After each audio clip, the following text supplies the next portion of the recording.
বাসায় কেউ আছেন?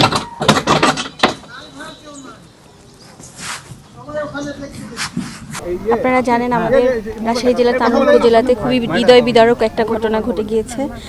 একটি শিশু খুব সরু একটি গর্তে পড়ে গিয়েছিল এবং 2 দিন ধরে আমরা সবাই চেষ্টা করেছি, আমরা সবাই মিলে চেষ্টা করেছিলাম শিশুটিকে যেন আমরা জীবিতভাবে উদ্ধার করতে পারি।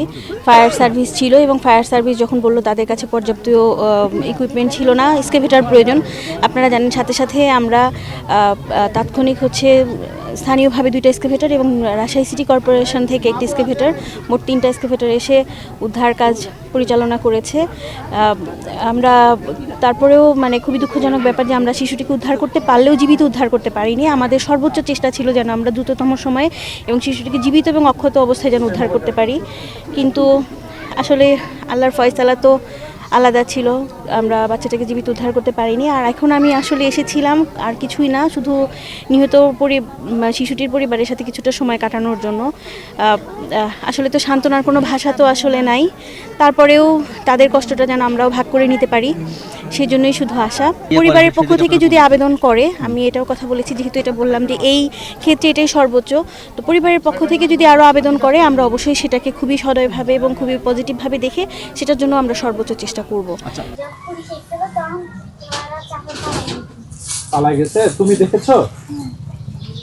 আচ্ছা, ওই যে ওনাদের নাম কি? এই জমির মালিকের নাম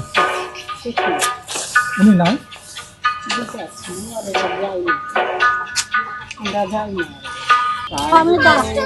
3টা পর্যন্ত ছিল। কোথায় গেছে?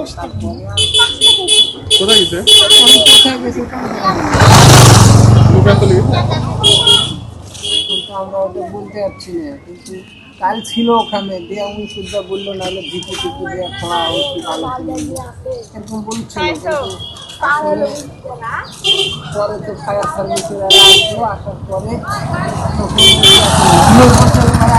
আমাদের কাছে